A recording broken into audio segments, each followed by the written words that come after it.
FM to get started. Thank you very much.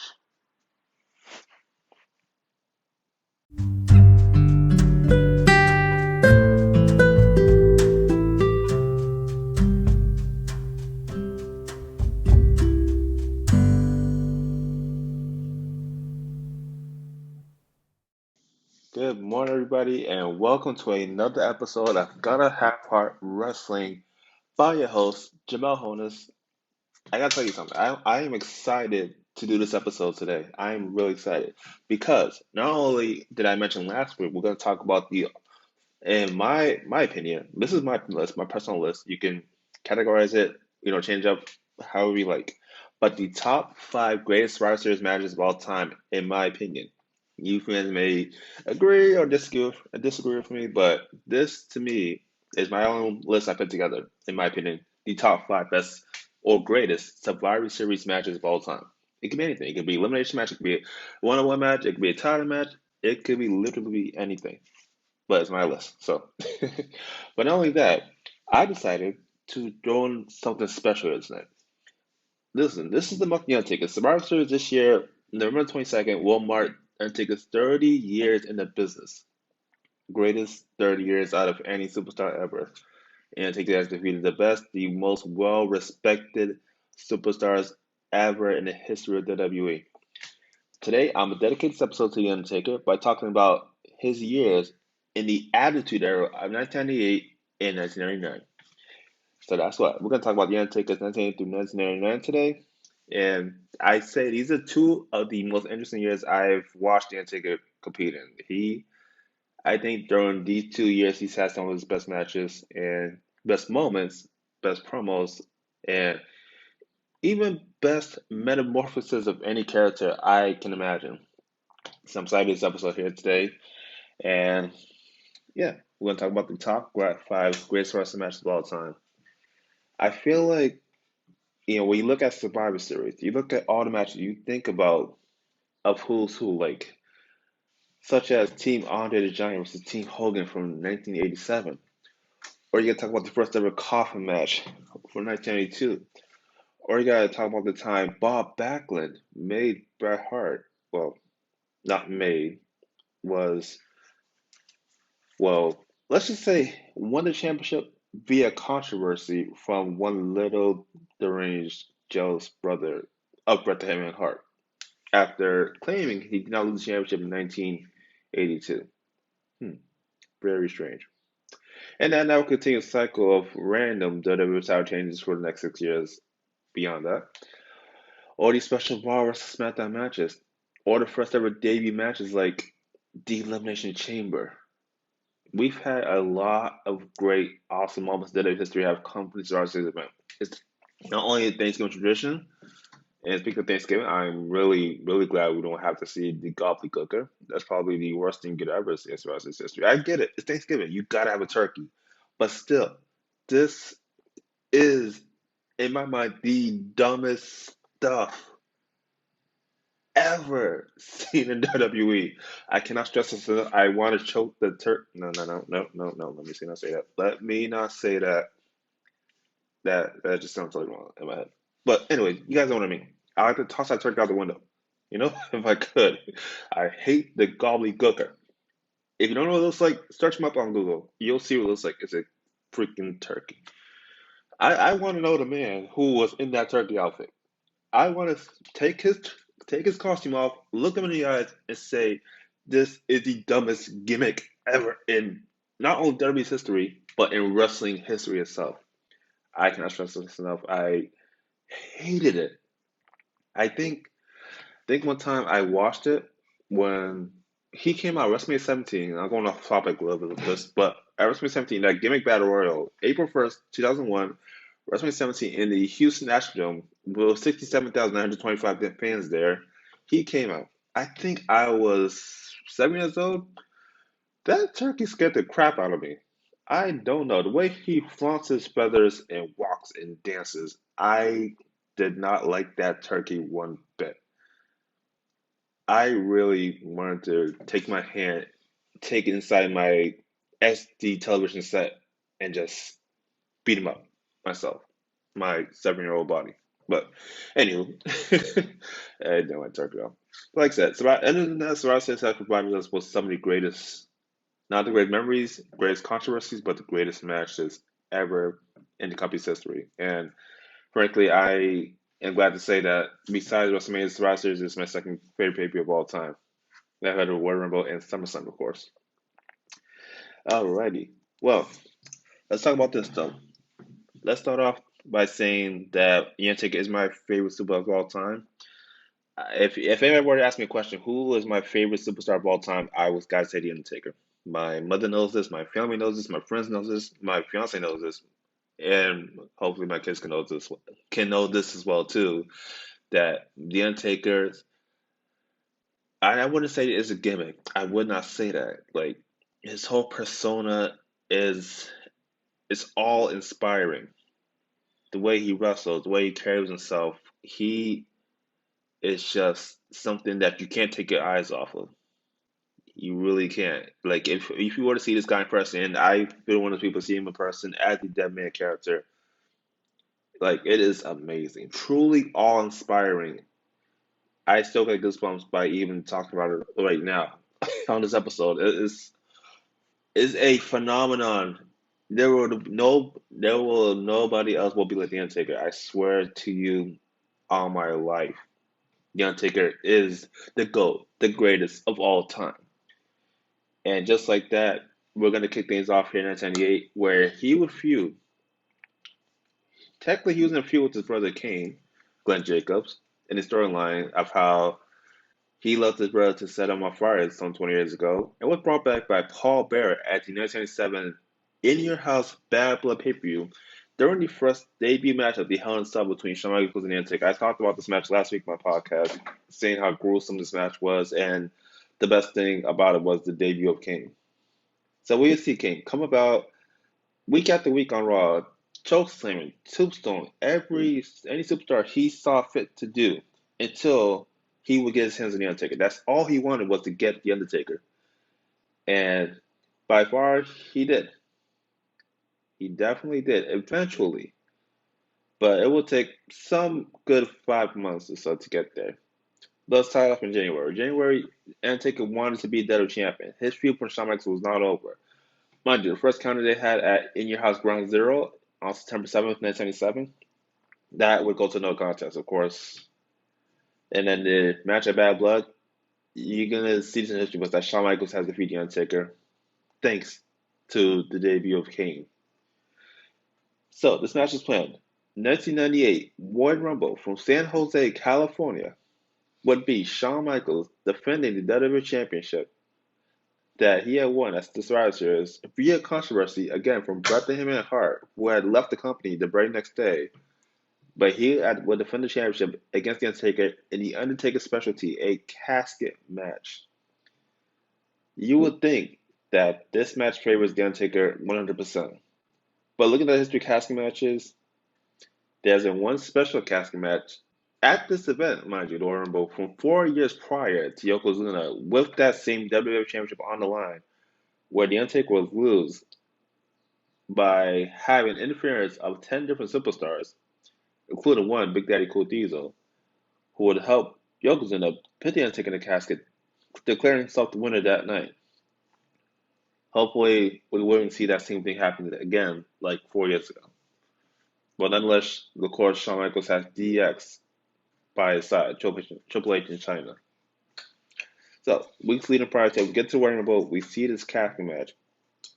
I gotta say, this was a pretty fun match to watch. The only spot that you're gonna want to cringe your eyes off is when you're gonna take a back flip Shawn Michaels from the inside of the ring to outside the ring, and Shawn Michaels' back connecting with the edge of that casket. That is something brutal. It's brutal. It really is. It's hard to watch, and I think at that moment is where Shawn Michaels' back injury really started to kick in there. Like, if you can tell, the pain is fresh on his face most of that matchup. Even after that moment, he had hit the lower back on the edge of that casket, and you see that pain on his face. Oh man, it was cringe. I couldn't help but imagine Shawn Michaels going through for the rest of that match. That match would continue on for at least 15 more minutes. That's how much Shawn Michaels was dedicated and putting on a good match that night and still walking out of San Jose with the WWF Championship. And unless we'll see Undertaker perform all these moves, a chokeslam from the top rope, a tombstone from the ring apron into the casket. That's something never seen before. That was something pretty damn cool to see. As Undertaker's about to win, we got the New Age Outlaws, Road Dogg and Billy Gunn, and the Los Boricuas, led to the ring by Savio Vega, will attack The Undertaker, leading Kane to come out there and try to save him. Mind you, there was the Monday Night Raw before the Rumble where we thought The Undertaker and Kane had been reunited. They are brothers. They are back together. Nothing's gonna stop them. And it was a damn ploy. The Undertaker had got knocked down by Kane. We thought Kane was coming out there to help The Undertaker, but it was a damn ploy all along. Kane chokeslams The Undertaker into the casket, slamming the lid, declaring Shawn Michaels the winner, rolls the casket to the nearby entrance ramp, and you're not going to want to hear this, but smashing the casket with an axe, dislocating in gasoline, and then setting it on fire with the Undertaker trapped inside. Now, of course, you guys know that, watching growing up as a kid, you're going to think that Undertaker's really burned. It's not the case. We all see special effects in WWE's history where you think something bad's happening to a certain superstar, but it's not. Thank God, because that would have been really sad. It really would have been. But yeah, setting the casket on fire with The Undertaker inside, and to close the show, Royal Rumble. Like I thought watching that as a kid, I was 4 years old. I thought he is Brady Undertaker. I couldn't remember, but telling these words to my mother that oh my God, Kane burned the Undertaker. Is he dead? You know. So yeah, pretty surreal. I understand that now he wasn't really burned. Of course, thank God. Thank God. I would not want to wish that on anybody, in a bad feud or something or a grudge against somebody, even in real life, too. But moving on, Shawn Michaels is still the champion, and Undertaker will be written off television for the next several weeks. Leading up until March, leading into WrestleMania 14, we will see Kane's dominance here throughout the month of February into March. The Undertaker comes back, a lightning strike above the stage. Undertaker laying on top of a casket, probably the very same casket that Kane had burned. Undertaker sitting up and mouthing the words that Kane will rest in peace. There we go. That moment, I felt like that Undertaker was back. That kick-ass, dead man, beat up everybody. Undertaker was back. I was glad. I was thinking, yeah, Undertaker's back. He's gonna kick Kane's ASS. You know, and it's gonna happen at WrestleMania in Boston. Oh my God, it's gonna be the greatest match in WrestleMania history in my mind. I love the Undertaker. I will ever say that anybody who's facing the Undertaker, I'm gonna call it the greatest match in WrestleMania history. But that one did not disappoint. The Undertaker came leading going to WrestleMania 14 was a damn good match. But let me tell you this though. You've seen entrances of superstars in WrestleMania history, which is really cool.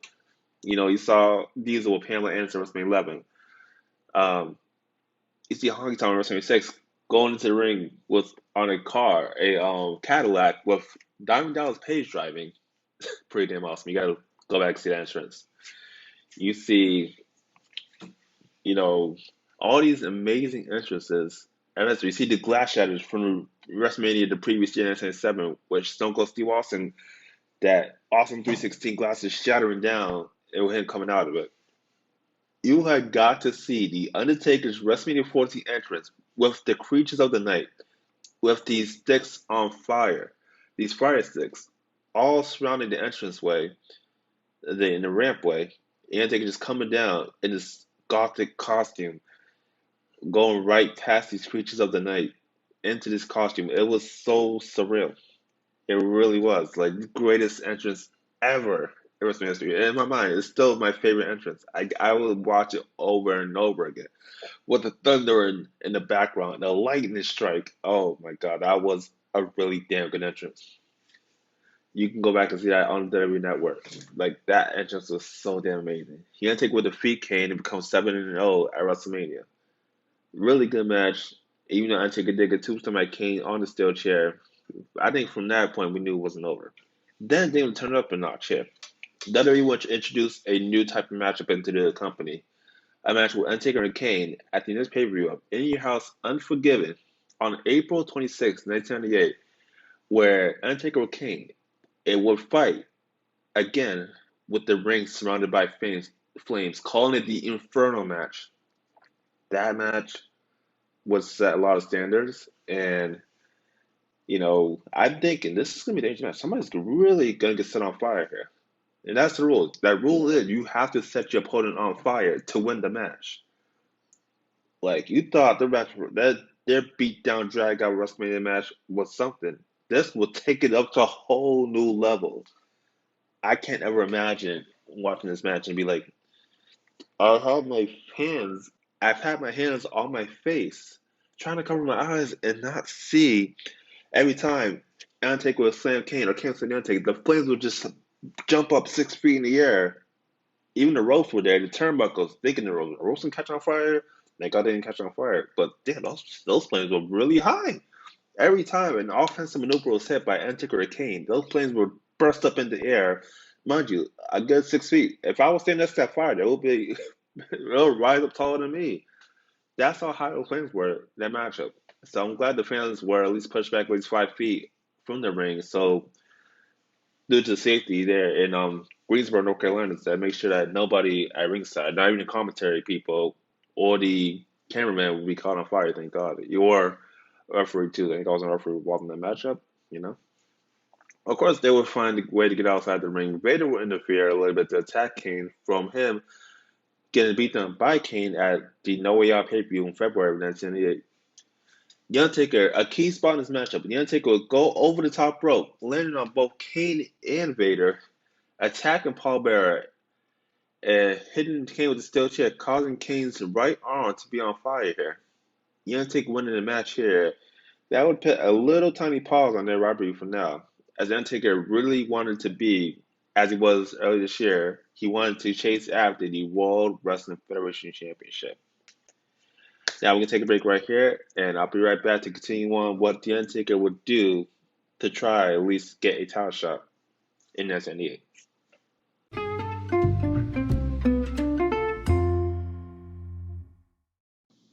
All right, I am back here, and let's pick up where we left off here with the Undertaker in SNEA.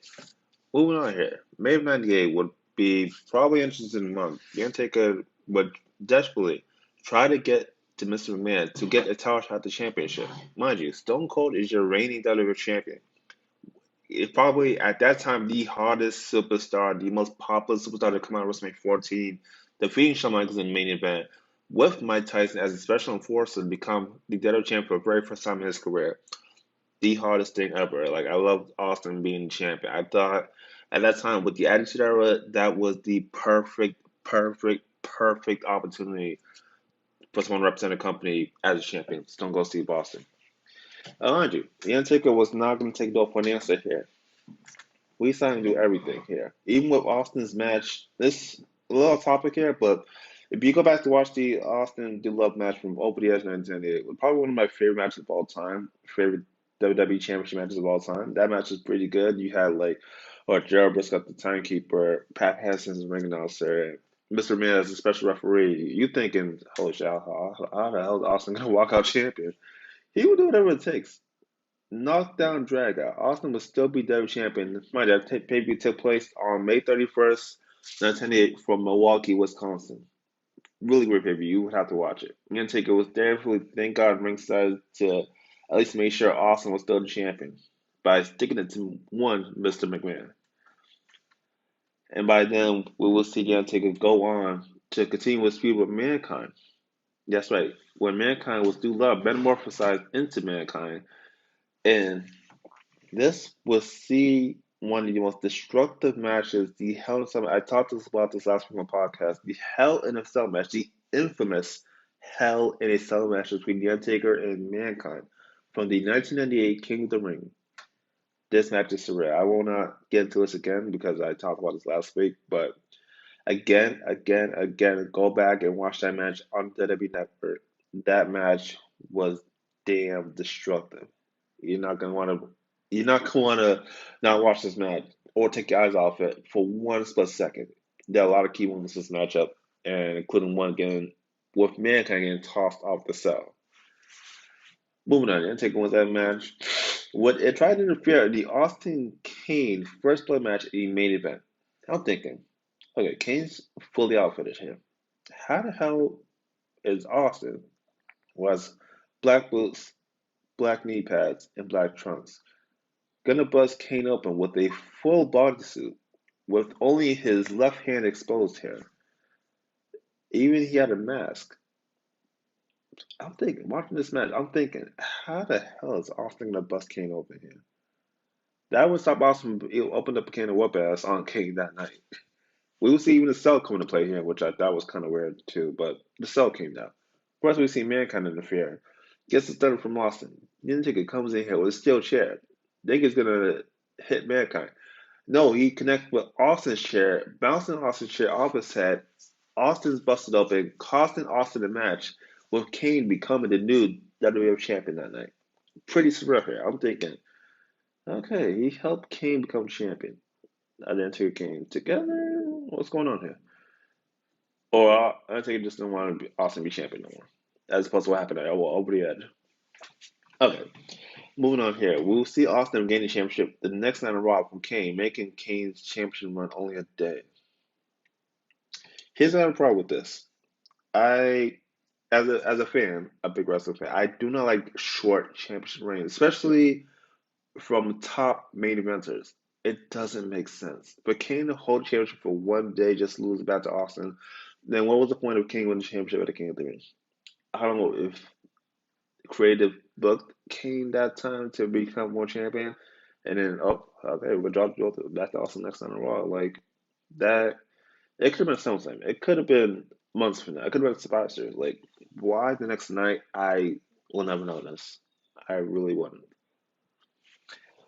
But nonetheless, Undertaker was at ringside to see that match too. If Austin would gain the championship back from King the next night in Raw.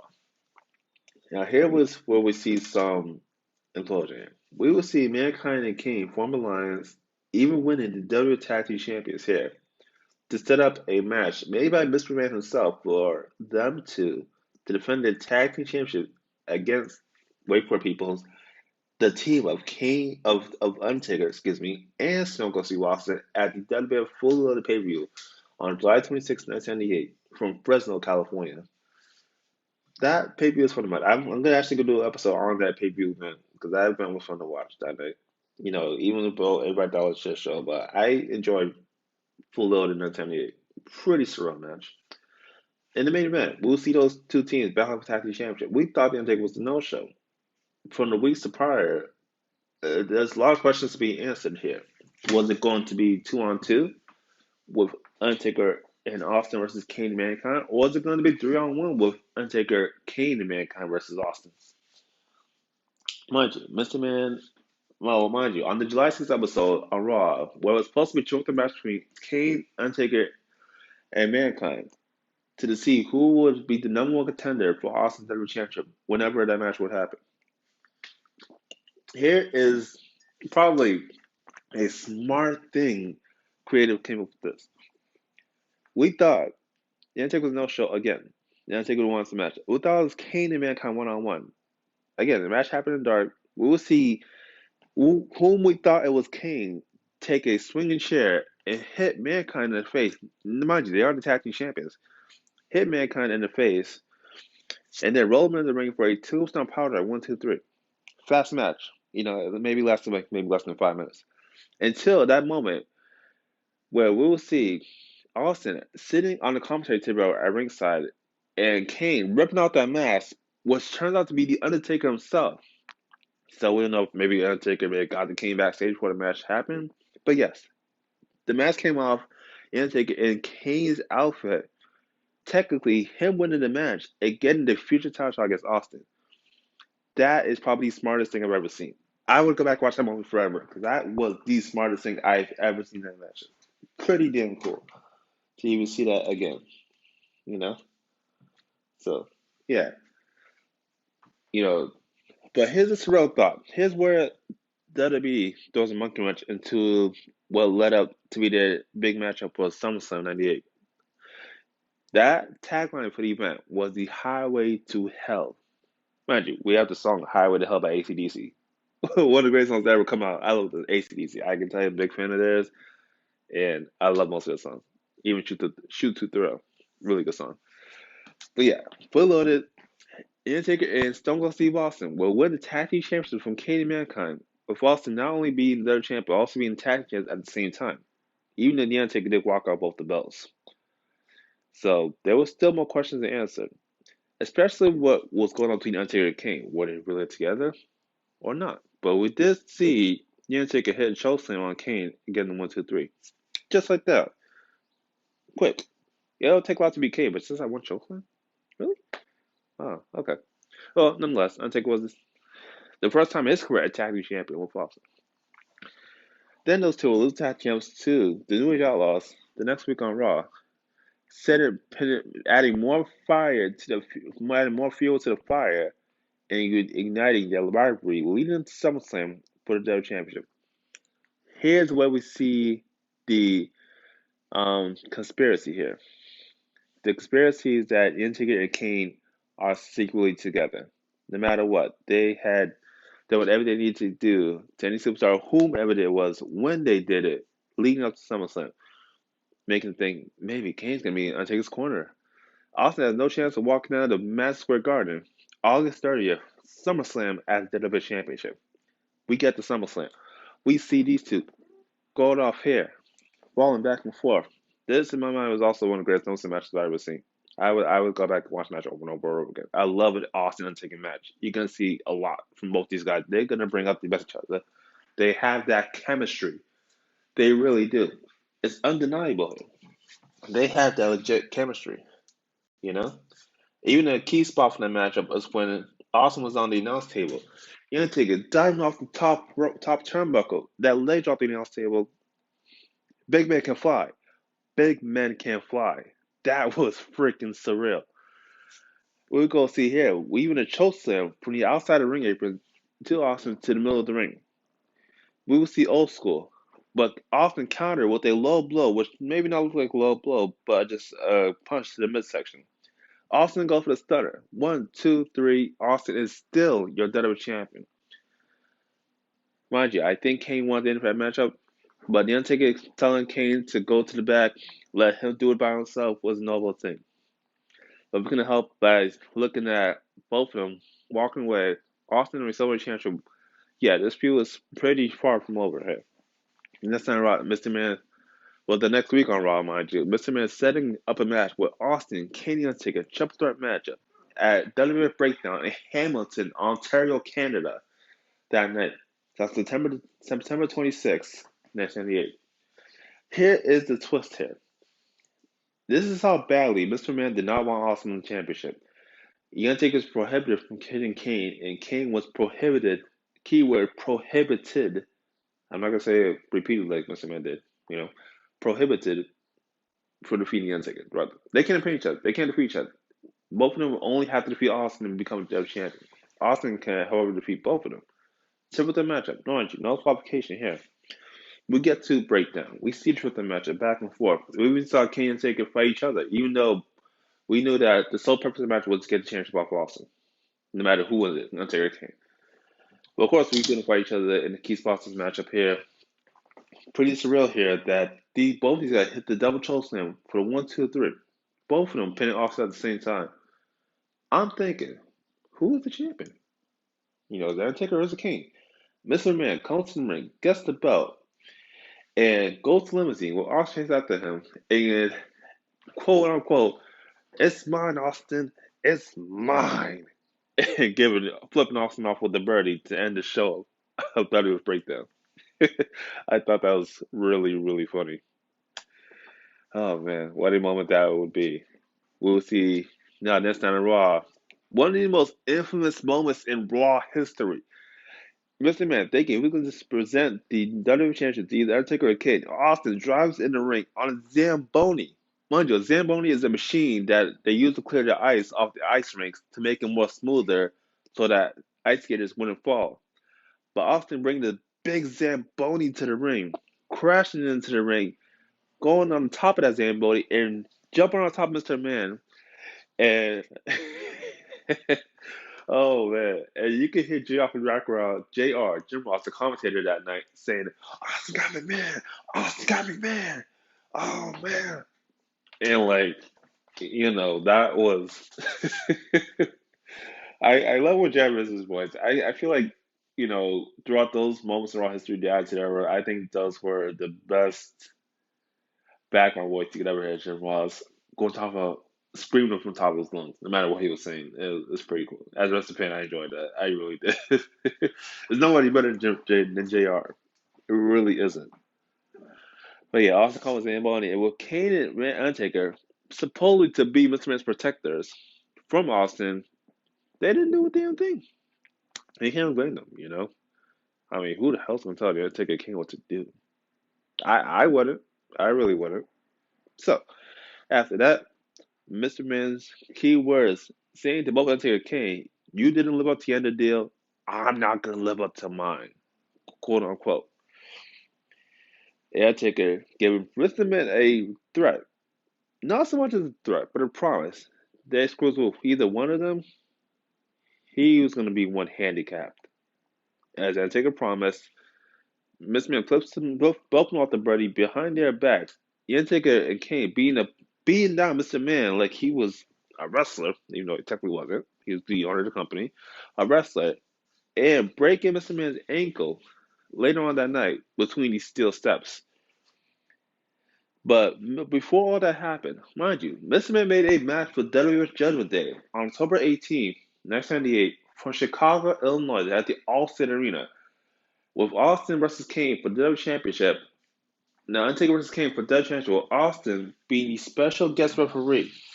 Now I'm thinking, you know what? I think I see this how it's going to go. I don't think he didn't want to win the championship. Austin was going to screw them both. For what happened to my breakdown. And boy, was I right. That match, it was pretty good. It was another classic Undertaker Kane matchup. It was. Back and forth. Even Austin got taken out by both of them at one point in the match. Austin coming back. Here's the thing I do not get here. This is what can really confuse me. Paul Bear coming. We think he's gonna come out King. He's management King the first 7 months of the year. Yeah, mind you. So until Paul Bear took a hiatus from Undertaker beating down his own home, you know. So we're thinking Paul Bear's coming out of the ring steel chair. He gets hit Undertaker with it, Austin, or whatever. He ends up hitting his own son, quote son, as a part of the storyline, Kane in the back. And Undertaker hitting Kane with a tombstone. Holy crap, the Undertaker and Paul Bear back together. Why and how? I had more questions than answers. I really did. And Austin would account that.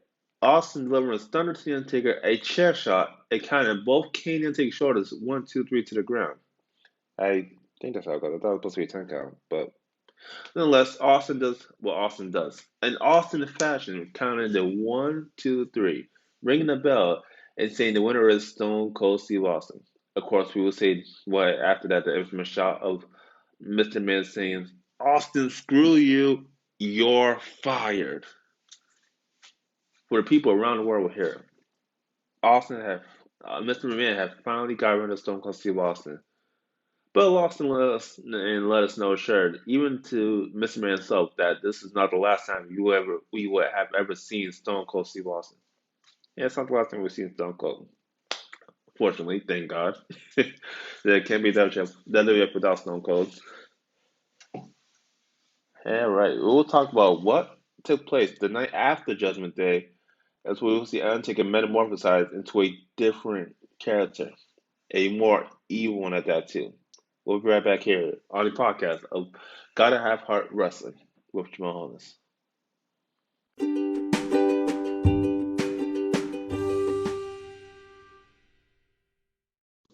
All right, we are back on Gotta Have Heart Wrestling with Jamel Honus. And this is another segment episode. We're going to take a break from The Undertaker and talk about, in my opinion, the 5 greatest Survivor Series matches of all time. All right, let's count them down. Number 5. I chose this match personally because I love the way how this match played out, of the storytelling. This match, number 5, with Bret the Hitman Hart versus Stone Cold Steve Austin from the 1996 Survivor Series in Madison Square Garden. I think Austin and Bret Hart have great chemistry. This match went pretty good back and forth. Even with Austin implying this $1 million dream on Bret Hart countered upside down, pinning Austin's shoulder to the mat and letting Austin know that he is back. Number four, this one will be really good too. In my mind, this was a fun match to watch. Team Raw versus Team SmackDown from the 2005 Survivor Series. Team Raw, you had the Tag Team Champions, Big Show and Kane. You had Chris Masters, Carlito, and Shawn Michaels.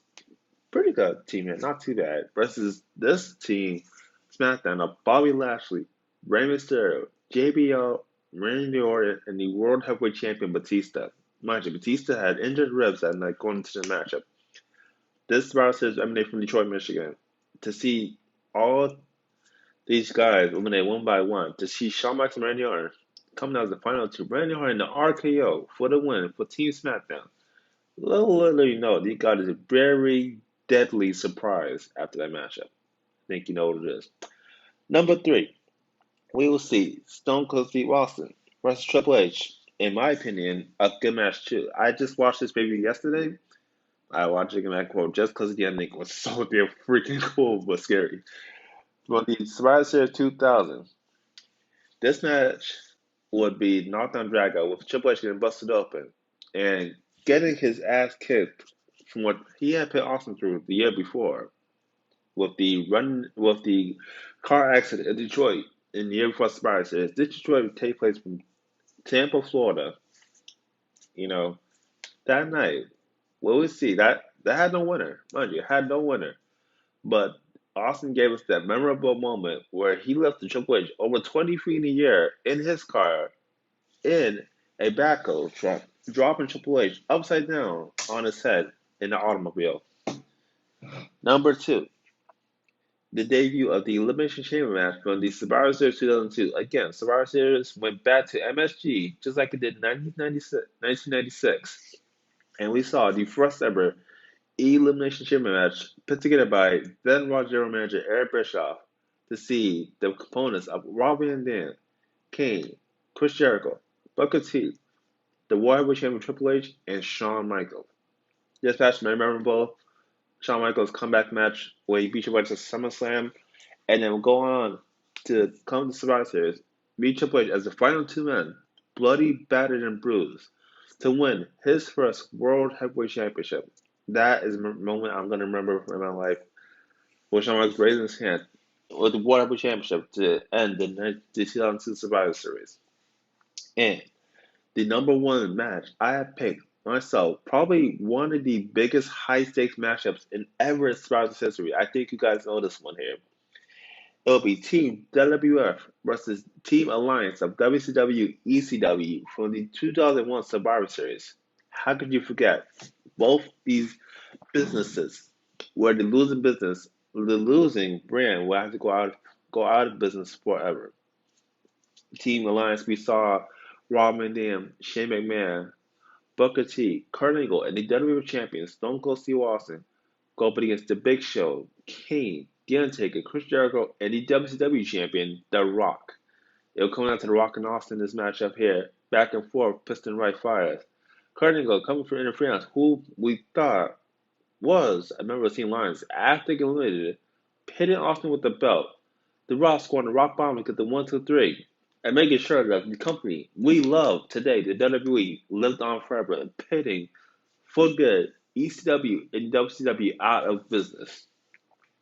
That's my list right there. The top five greatest matches of Stars' history here. You can argue to agree or disagree here. There may be a few matches back on the list, maybe a couple of matches that you don't. Who knows? Get back to me with your emails, text, Facebook, social media, Twitter, Instagram. You know where to find me. Wow. I gotta admit, Vince got list was very tough. There are a lot of great matches here. And any wrestlers that you can remember, think of, or watch before or witness in person. But to me, that was my list. So, like I said, you can agree, disagree here, or maybe tell me, maybe you guys can tell me your greatest wrestlers matches. Maybe send me a list. Maybe I will mention in my podcast here. Anything goes, no filters. So send me. Let's see more about how the Undertaker came about. This mystique reformation with his longtime manager Paul Bearer. We will see here on the night after a night after Judgment Day here. We're heading towards the 1998 Survivor Series in St. Louis, Missouri on November 15th next month. But we will see here how the reformation of him and Paul Bearer came about to announce that he would be leading a group called the Ministry of Darkness. Now, let me pause right here. I think, in my mind, one of my favorite factions ever in any wrestling history of any era is the Ministry of Darkness. The Undertaker leading this group here. This group was mystique. It was evil. It was dark. It was charismatic. It was on the holy lines of these superstars. Whoever would join the Undertaker's Ministry of Darkness was seized to be on a huge rise into superstardom and fame. No matter who it was, if you're going to be with the Undertaker in the group called the Ministry of Darkness, you're going to the top. You're gonna be a somebody, no matter what. The Undertaker telling that Paul Bear had to come home to help him lead his Ministry of Darkness.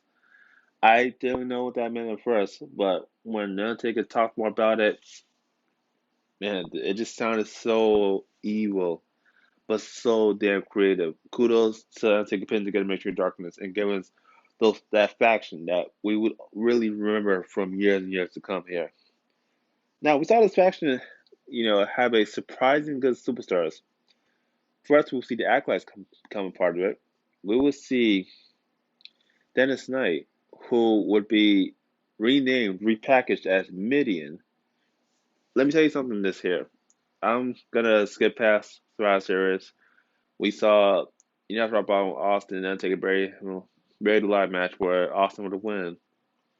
There are some moments from when the Undertaker was part of this group, from the end of 1998 into the beginning of 1999, where we saw the Undertaker, that big giant symbol we seen for the first time, coming down, and then I believe it was the Raw before Rock Bottom, where we saw Undertaker tie Austin to the giant symbol, hanging over midair, lifting up his hands, rolling his eyes to the back of his head. I thought, holy shit, this is some good stuff here. This is really some good stuff. Like, wow, you know? I'm like, Jesus Christ, this is how you Undertaker's be. I'm gonna like this. I'm gonna enjoy this ride here with the Undertaker being the leader of the Ministry of Darkness. This was some pretty surreal shit here. Damn, this is evil. Well, of course, then, Undertaker did lose the regular match. We will see him for quite a while here, or actually, we'll see him wrestle for quite a while here. We will see him make some appearances. Another memorable moment going into the year 1999 was when he chased down Dennis Knight. Of course, he will put him on that casket, talking in tongues. Mind you, I don't know how he did this and how good he was this, but he sounded like a professional, a goddamn professional, to the point where I was actually believing what the Undertaker was saying. I didn't understand it, but he got me in. He got me hooked. He would come out in this dark black robe, or whatever you want to call it, covering his entire body. You could see maybe half his face and his hands. It was so dark, you can't help but not take eyes off of it, but look at it. Look at him. Look how evil he looks. How cool. Like, it was pretty freaking scary, but in a good way. You just don't want to take eyes off. You did not want to miss and take a moment. What he was gonna do. But this moment, particularly when he would, I say, what, cut his own hand and have Dennis Knight drink his blood and transforming him, saying that he will be now known as Midian, and carving his symbol into Midian's chest. Oh, oh man, oh Jesus Christ, that was probably a surreal moment. But again, I couldn't take my eyes off it because it was so damn cool to watch. So damn cool to watch. However, we will see The Undertaker at the 1999 Royal Rumble. Even though he wasn't in the Royal Rumble match, there was a comeback of sorts by Mr. Man bringing back Mabel. Mabel will get into the Royal Rumble match by attacking Headbanger Mosh, who was previously supposed to be in that matchup. Him taking the spot. Let's go out. We'll see Minnie outside the ring. I'm guessing he got eliminated from him fighting with the Road Dogg, that matchup. And Undertaker just beating him up halfway out at the rancher's way of the 19 Royal Rumble that took place from Anaheim, California on January 24th, 1999, that year, saying that he will be sacrificed to the Ministry of Darkness. And that's exactly what happened. So Mabel had transformed into Pinsera. You know, mind you, this is a 500-pound monster. He's ruthless. He's aggressive. He is a former King of the Ring from 1995, years prior. So I wouldn't have nothing to say bad about Mabel, who is now known as Pinsera. So you got Mitty, you got Pinsera, you got the acolytes here. And then, just when you think Antic did not have four press superstars watching his back, he would recruit more. He got the Brood. Mind you, the Brood are the team of Edge, Christian, and Gangrel, who had led a gothic lifestyle as vampires, or at least that's so called vampires. So you have the acolytes, Rashon Fruit, Vincera, Midian, Edge, Christian, Gangrel, the Brood, all a part of Ministry of Darkness. Now, here's what things got really over the top when they started feuding with Mr. Man and his corporation. Mind you, the Undertaker was supposed to, well, at least was what I heard from the grapevine, was supposed to take on the Big Boss Man at the same Valentine's Day Massacre on February 14th, 1999. Of course, that didn't happen. Midian took the Undertaker's place. It'll be Midian versus Big Boss Man, the Big Boss Man. The Big Boss Man defeated Midian that night. And let's go out again. We will see Big Boss Man being attacked and carried out by the Ministry of Darkness. And thinking, is Big Boss Man being sacrificed? Is he going to become one of Undertaker's minions? You know, so to see, so to say. And yeah, that was pretty surreal. I'm like, oh shit, they got Boss Man now. They're going to be stronger than ever. Of course, that didn't work eventually, but Boss Man will still remain a part of Mr. Man's corporation. You know, just about that probably a lot better than Big Boss Man to be part of the Ministry of Darkness. I feel like, here's why I say this. I love the Big Boss Man character, but there's a difference. Big Boss Man had two characters, two different outfits too. Same name, but two different people. One in the early 90s where he wore looked like as a policeman. The light blue shirt with the buttons, you know, the black pants with the yellow stripes. Oh, it was a cool gimmick at the time. It was. But I feel like it didn't really put him over on top as a big superstar. He's back in the Attitude Era now. All black. Black vest with the shirt, black pants, tactical pants, and black boots. He had a nightstick. And I could tell this Big Boss Man was 10 times better and more ruthless than the Undertaker. He really is. Like, it's pretty badass, you know? I loved this Big Boss Man. I really did.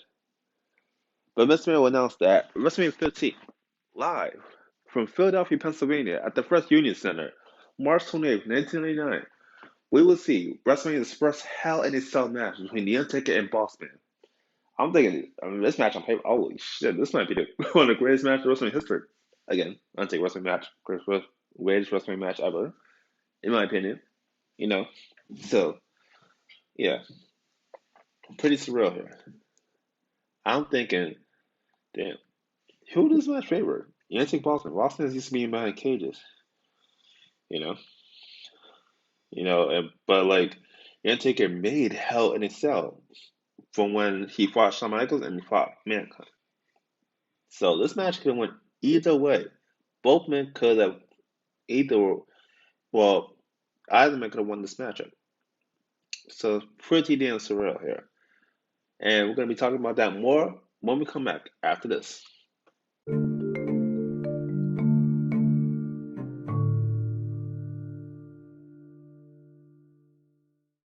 Alrighty, welcome to Gotta Have Heart Wrestling. And continue here, we're gonna still talk about the Undertaker leading into this and that, where he would get more in depth into the Ministry of Darkness, and even at one point trying to take over as the owner of the company himself. Now, going to WrestleMania 15, I say this match was pretty good. This is where Undertaker changed his look a little bit, having a little tiny ponytail on top of his head, a little tiny one. Billy knows, nobody knows it. Different outfit, a different theme song, a more, I would say like a Lucifer type of look. This would be pretty surreal. I love this Undertaker look. He got more evil. This is the Undertaker that I wish had lasted longer than that same year. This Undertaker to me was badass. It's like holy shit, he's a changed Undertaker. He's an evil Undertaker. And I loved it. I really loved it. It's crazy. So the thing is like this match, came about. Undertaker would beat Big Boss Man at WrestleMania. And after the match, you don't know what's gonna happen. I mean, we've already said you two fight Hell in a Cell. What could get anything worse than that? The Undertaker having a noose, a big size noose, which was tied. One end of the noose was tied to the top of the cell, and mind you, the Undertaker he hooked the other end of the noose around the Boss Man's neck, lifting the Undertaker thanks to Paul Bearer, and having Big Boss Man lifted up with the Hell in a Cell hanging from the noose around his neck. And I guess going unconscious, I guess. That was pretty surreal. And the light going out. That's pretty damn scary. That was horrifying. I got terrified watching that when I was a kid. I was like, holy shit. He tried to kill the boss man with a rope. And I'm thinking, Undertaker's bad. Like, he is bad. This was so surreal. I'd never seen this before. Somebody taking a noose on live TV in front of an audience, maybe 15, 20,000 people there in Philadelphia, trying to hang them with the cell in midair. Hanging, leave them hanging. This is pretty damn surreal here. Crazy at that too. You know, really freaking crazy. So we go next time on Raw, where we'll see The Undertaker doing everything he can to try to get to one newly on-screen character, Stephanie McMahon. Will better be revealed as Mr. McMahon's daughter. So the Undertaker will probably pursue him, getting to Mr. McMahon's daughter, and even at one point bribe Mr. McMahon to give him ownership papers of the whole entire company to get his daughter back. Pretty crazy, huh? Undertaker really took it up a notch. He took it to a whole new level, point where Undertaker was freaking untouchable. Freaking untouchable, to say the least. He has the Ministry of Darkness. He has a change of character, evil persona, and he tried to take over the company. What more can you have, Undertaker, that really gets you excited to see? Holy shit, what's he gonna do next week? What's he gonna do this week? What's he gonna do in the future? Like, you never know. With the Undertaker, you never know, but it was going to be something bad. So, with Mr. Man's higher security, Boston failing here, at one point, where the Undertaker started right with Ken Shamrock by trying to at least get with Ryan Shamrock, will be played as Ken Shamrock's little sister, causing them to lead to a match. And well, now which I reside in Providence, Rhode Island, of the Backlash 19 pay-per-view in your house, I think was probably the last in your house pay-per-view, I believe. But Backlash 1999 from the Providence Center Center in Providence, Rhode Island that night. It was a pretty good match. I really thought like The Undertaker and Ken Shamrock had a good chemistry. I enjoyed that match from Backlash '99, and I wish I had more matches. I feel like Ken Shamrock is one of the top guys in the company who Undertaker didn't feud too much with. I don't know, it's because of maybe Shamrock's wrestling style, don't see submissions. Even though Undertaker had a couple submission moves, couple of submission moves of his own, and I feel like maybe Undertaker didn't want to test that if Shamrock would really break one of his body parts. Not saying Undertaker would have his body parts get broken, but let's just say if that were the case scenario. Maybe, who knows? It could be for a different reason why these two didn't click enough, So, but yeah, we will see thanks to Ministry of Darkness member Bradshaw coming to the ring and hitting Ken Shamrock with a club, getting the Undertaker the 2% power driver with victory for the win. Then next night on Raw, which is another amazing Raw moment, we will see the holy wedding between the Undertaker and Stephanie McMahon. At which that night we will see the Undertaker trying to have her hand in marriage, Stephanie McMahon on TV around the world, in front of the whole entire world, and a live audience there in the arena as well. Nobody can stop this from happening except one Texas rattlesnake, Stone Cold Steve Austin. Mind you, Stone Cold Steve Austin is the WWE champion, winning from The Rock in the main event of WrestleMania 15, and probably one of the greatest WrestleMania matches of all time. This was pretty surreal here.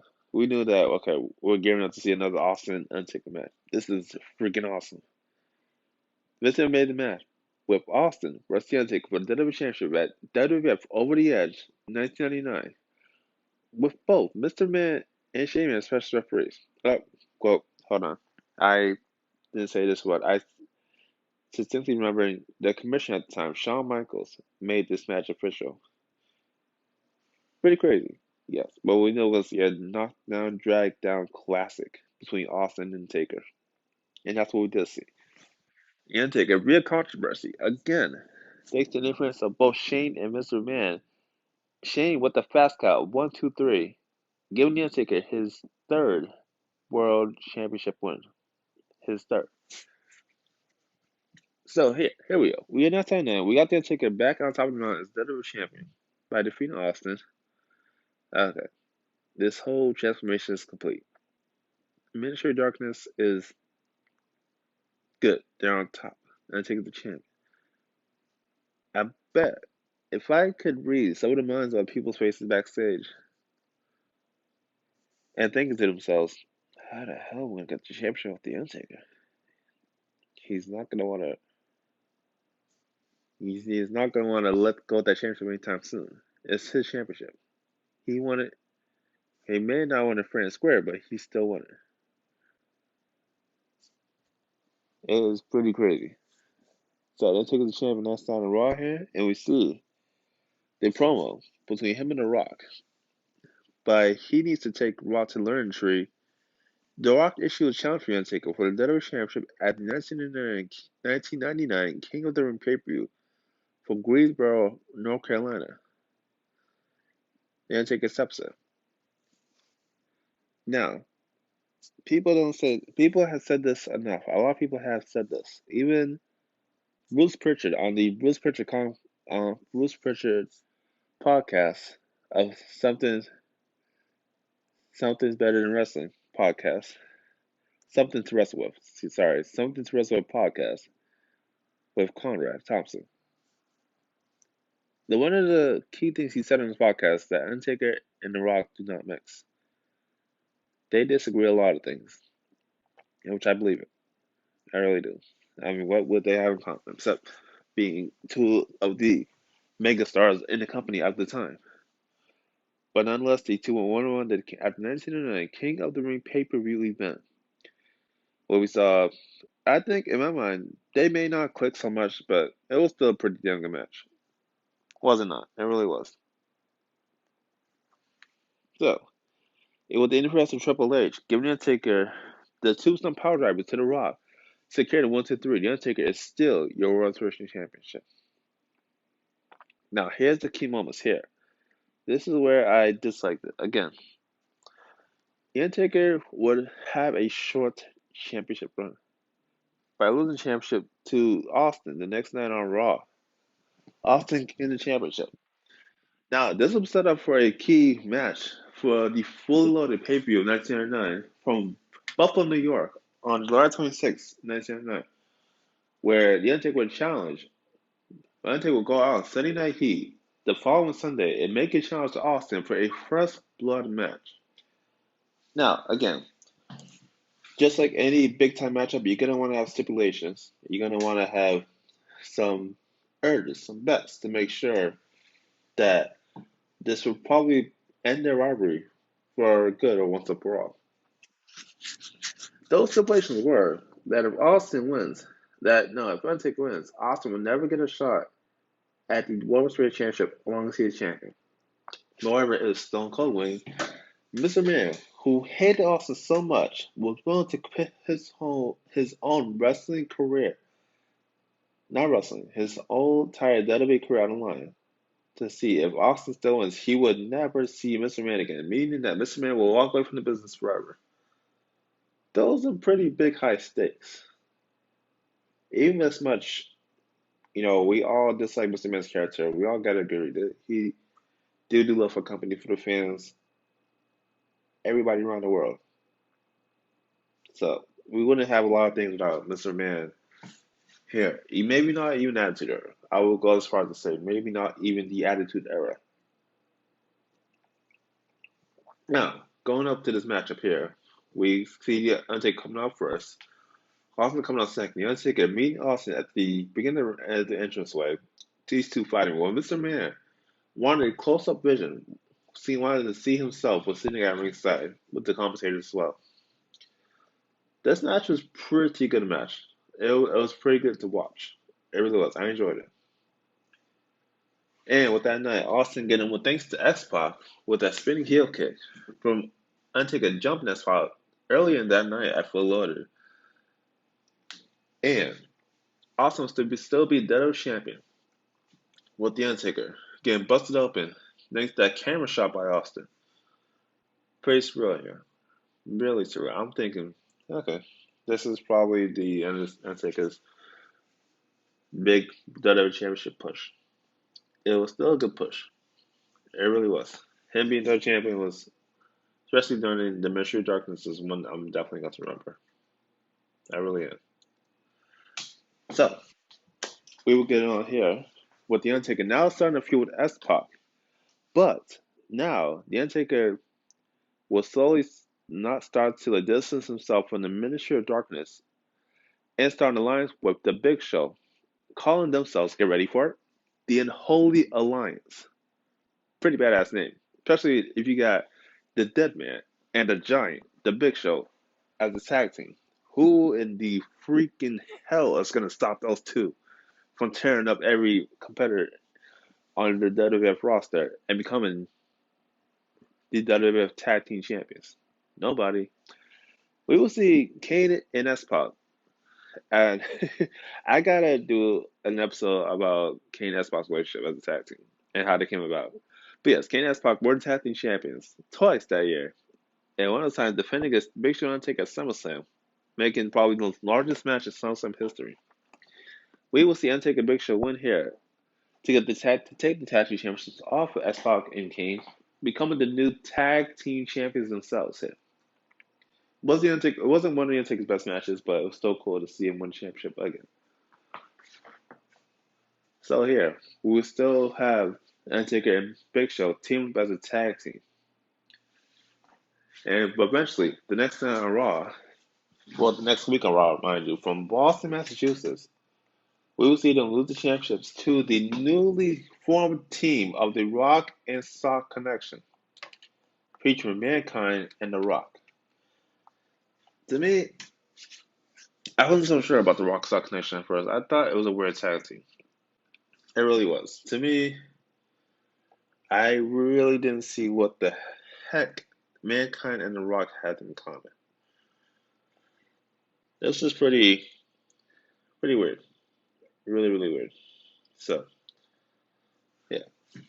But little did we know, Undertaker was working with injury to the point where the reason why you saw the Undertaker on commentary mostly August and September 1999, just so it would leave him leverage of doing in-ring stuff here. Even at one time, just for Triple H to get into the main event, Unforgiven, to fight for the championship with a six-pack challenge. This is a main match between The Undertaker and Triple H in a cast match on SmackDown. The Undertaker refuses to do the match and saying that he did not have to listen to Mr. Manuel and quote unquote walked out of the WWE.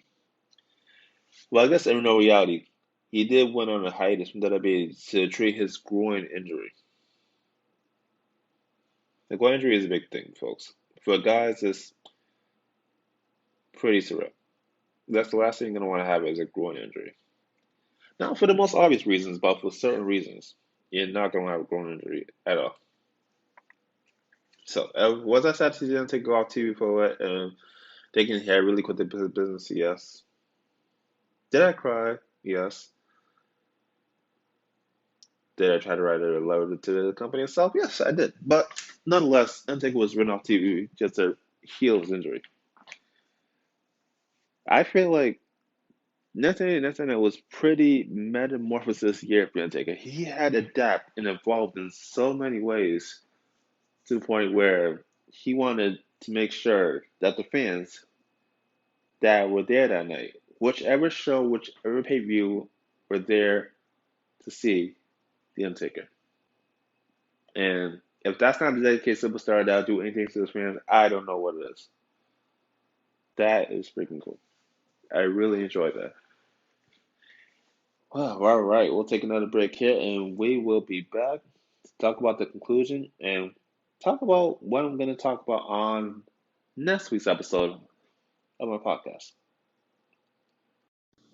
Welcome back here on Gotta Have Heart Wrestling. I feel like this would probably be one of my most fun episodes. I can't stress this enough. I love talking about The Undertaker. I really do. Like he is my favorite superstar. I like the guy, and hoping someday I get to really like meet him face and ask him questions, like a bunch of questions about the industry and the way he wrestles and everything of his character. So fucking awesome. I feel like 1998 through 1998 was his really 2 good years. Like I said before, he metamorphosized, he adapted, got a character changed, music changed several times, and all around was just a badass before his next character, the American Badass, was born. The following year after his injury. So it's pretty damn cool. You know, we didn't see him take it after he quote unquote walked on SmackDown for the rest of the year, and will return at May 2000 Judgment Day pay-per-view as a whole different character, a whole different persona as the Undertaker, but the American Badass riding on a motorcycle, Undertaker. That I can talk about another time. That'll be too much to talk about on this one episode. So yeah, I am excited though, because next week I got a request from somebody to talk about the one, the only, the best there is, the best there was, the best there ever will be, Bret the Hitman Hart. And not only this, I'm going to be talking about his years from 1993, 1994 through 1995. Yes, because I feel like those 2 years really changed Bret the Hitman Hart, his characters, everything, his in-ring style. Pretty damn cool. I'm a big Bret Hart fan myself. Not from WCW, but obviously WWE, but definitely. So, be willing to look at that from next week. Bret the Hitman Hart, 1994 to 1995. Pretty surreal couple years for Bret the Hitman Hart. Oh man, I had a lot of fun doing this episode. I had a lot of fun doing this episode, guys. And leave your comments, likes, downloads on Spotify, Anchor, Google Podcasts, Apple Podcasts, Breaker, Overcast, and Pocket Casts themselves. Until then, I will see you next week. My name is Jamel Honans, and this is Gotta Have Heart Wrestling. Yeah.